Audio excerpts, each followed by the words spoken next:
तो बेटा आज की क्लास में हम लोग फिर से कुछ छोटे छोटे टॉपिक्स पढ़ने जा रहे हैं।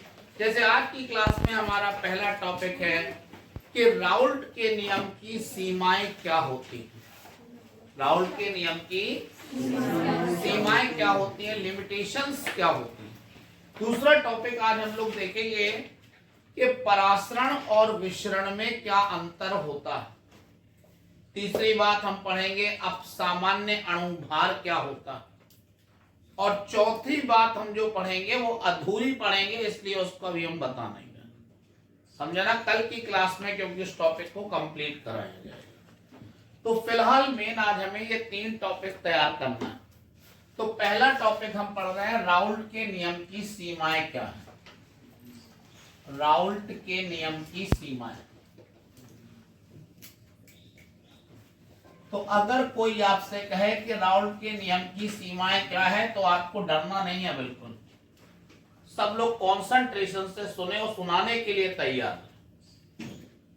पहली सीमा है कि ये नियम अवाष्पशील विद्युत अनअपघट्यों पर लागू होता है। ये नियम अवाष्पशील विद्युत अनअपघट्यों पर लागू होता है। तो आपको याद रखना है कि ये नियम अवाष्पशील विद्युत अनअपघट्यों पर लागू होता है। दूसरा पॉइंट हो जाएगा इसमें कि जो राउल्ट का नियम है बेटा, इसमें ताप स्थिर होना चाहिए। ताप कैसा होना चाहिए? याद करो, हमने राउल्ट के नियम की परिभाषा में भी स्थिर ताप से शुरुआत करवाई थी। तीसरा बात है कि विलेय पदार्थ का, जो विलेय पदार्थ होता है, विलेय पदार्थ का किसी भी द्रव में ना तो वियोजन होना चाहिए और ना ही संगुणन होना चाहिए। तो जो विलेय पदार्थ है उसका किसी भी द्रव में ना तो वियोजन होना चाहिए और ना ही संगुणन होना चाहिए। तो विलेय पदार्थ का किसी भी द्रव में ना तो वियोजन होना चाहिए और ना ही संगुणन होना चाहिए। और लास्ट है कि विलेय पदार्थ को किसी भी द्रव से क्रिया नहीं करना चाहिए। विलेय पदार्थ को किसी भी द्रव से क्रिया नहीं करना चाहिए। तो हमने बताया कि ये जो नियम है ये अवाष्पशील विद्युत अनअपघट्यों पर लागू होता है। इसमें ताप स्थिर होना चाहिए।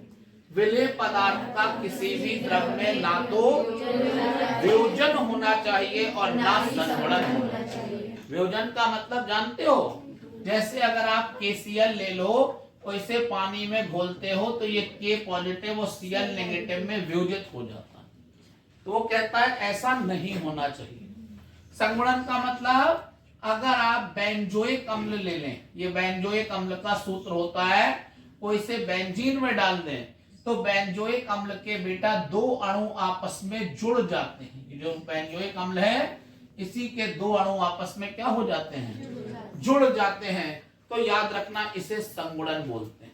तो जब कोई चीज टूट जाती है तो बोलते हैं वियोजन, जुड़ जाती है तो क्या बोलते हैं? तो यही कह रहेगा कि विलेय पदार्थ का किसी भी द्रव में ना तो वियोजन होना चाहिए और ना, और विलेय पदार्थ को किसी भी द्रव के साथ क्रिया नहीं करना चाहिए। समझ में आ रही ना? जब कोई भी 2 चीजें क्रिया करती हैं तो उनकी क्रिया से एक नया पदार्थ बन जाता है। तो वो कह रहे हैं कि विलेय पदार्थ को किसी भी द्रव से क्रिया।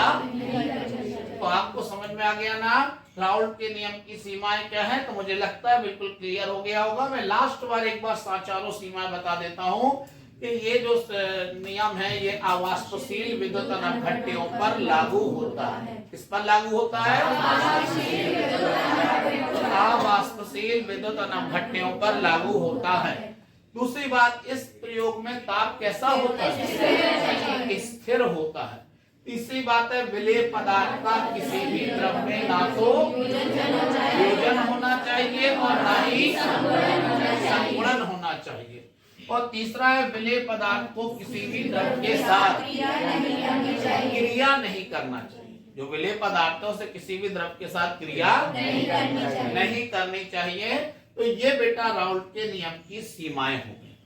कोई दिक्कत? बेटा अब हम इसी में एक चीज आपको पढ़ाएंगे कि परासरण और विसरण में क्या अंतर होता है।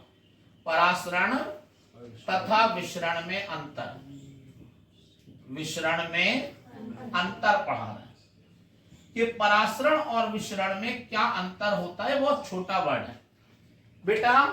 परासरण की जो क्रिया होती है हमने आपको पढ़ाई है, याद करो। परासरण की क्रिया में कण कहाँ गति करते हैं? परासरण की क्रिया में कण कम सांद्रता से अधिक सांद्रता की ओर गति करते हैं। याद आया कि नहीं? जो परासरण की क्रिया होती है उसमें कण कहां से कहां गति करते हैं? कम सांद्रता से अधिक सांद्रता की ओर गति करते हैं। लेकिन याद रखना, जो विसरण की क्रिया है वो इसके विपरीत है। मतलब विसरण की क्रिया में कण अधिक सांद्रता से कम सांद्रता की ओर गति करते हैं। विसरण की क्रिया में कण अधिक सांद्रता से कम सांद्रता की ओर गति करते हैं। क्या आपको याद है विसरण का कोई उदाहरण? आपको हमें बता सकता है विसरण का उदाहरण क्या होता है? अरे विसरण का उदाहरण आरो नहीं होता बेटा।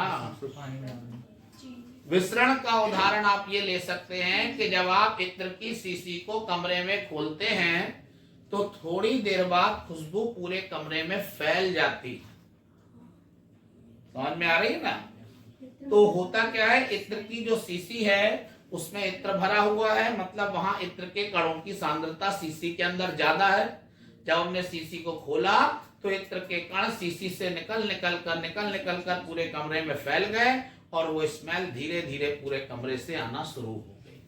समझ में आ गई ना? तो कुल मिलाकर आपको समझ में आ गया होगा कि इत्र की शीशी के अंदर जो इत्र है वहां कणों की सांद्रता ज्यादा है, फिर वो कण निकल के वायु में जा रहे हैं, वायु में सांद्रता कम है, इसीलिए कहा जा रहा है कि इसमें कण जो है वो अधिक सांद्रता से कम सांद्रता की ओर गति करते हैं। समझ में आ रहा है ना? तो हमने आपको पहला अंतर क्या बता दिया कि जो परासरण की क्रिया होती है, याद करो उसमें कण क्या करते हैं?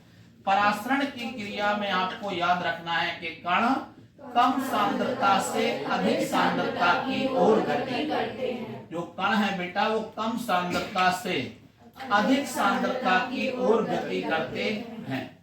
लेकिन जो विसरण की क्रिया होती है बेटा, आपको याद रखना है कि विसरण की क्रिया में जो कण है वो कहां गति करते हैं बेटा? वो अधिक सांद्रता से कम सांद्रता की ओर गति करते हैं। क्लियर है ना मेरी बात? पहला अंतर। दूसरा अंतर समझो, परासरण की क्रिया के लिए हमें अर्ध पारगम्य झिल्ली की आवश्यकता होती है। याद करो, याद आया? हमने पढ़ाया था आपको कि परासरण की जो क्रिया होती है उसके लिए हमें किसकी जरूरत पड़ती है? हमें अर्ध पारगम्य झिल्ली की आवश्यकता होती है।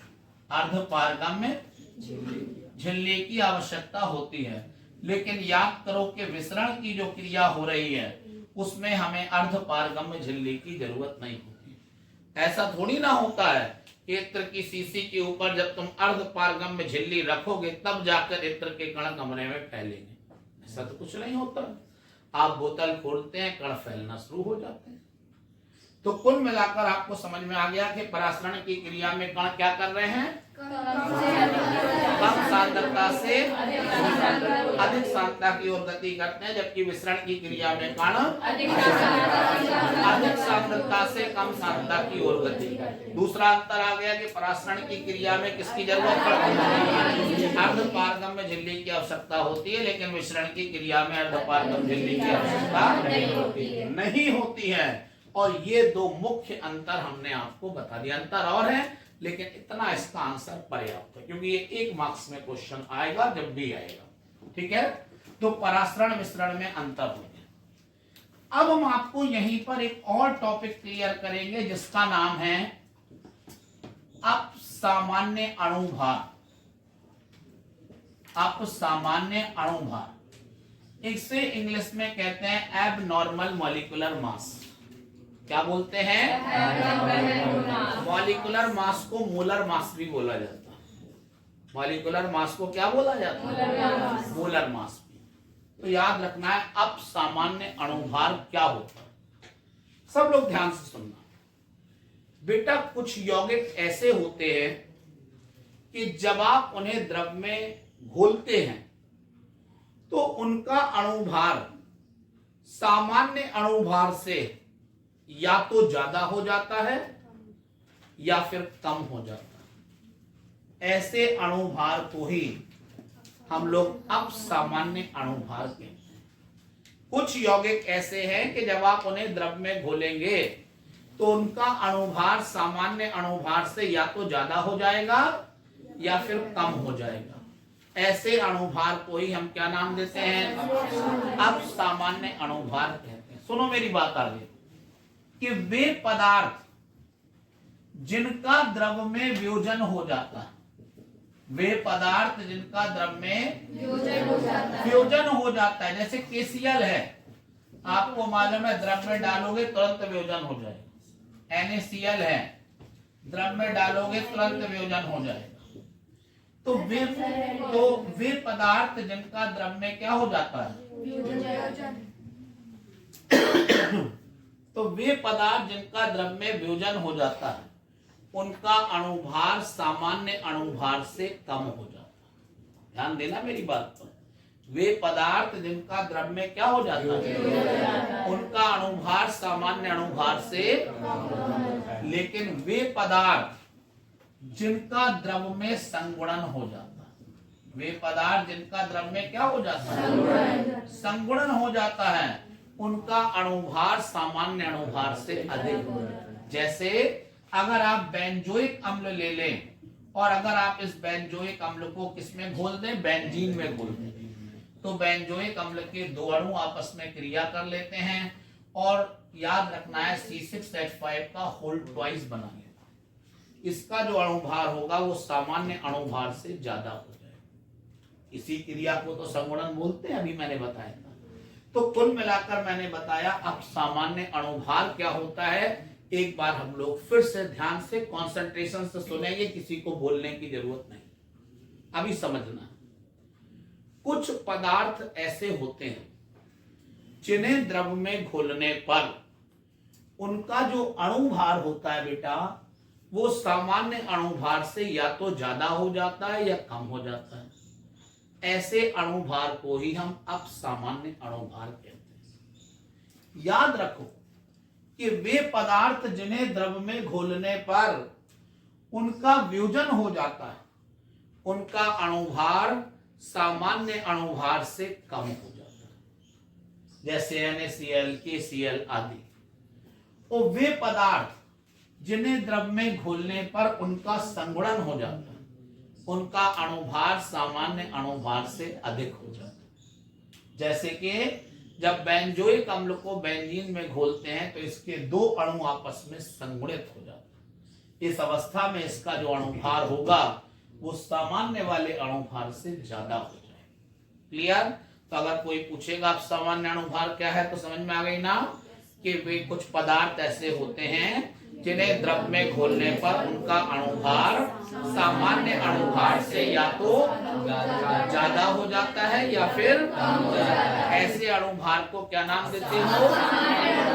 वे पदार्थ जिन्हें द्रव में घोलने पर उनका वियोजन हो जाता है उनका अणुभार सामान्य अणुभार से, आपको याद रखना आएगा, कम हो जाता है। और वे पदार्थ जिन्हें द्रव में घोलने पर उनका संगुणन हो जाता है उनका अणुभार सामान्य अणुभार से अधिक हो जाता है। इसे ही हम लोग बोलते हैं अब सामान्य अणुभार, एबनॉर्मल मॉलिक्यूलर मास। क्लियर? समझ में आ गई? तो आज की क्लास को हम लोग यहीं पर स्टॉप करेंगे। ठीक है?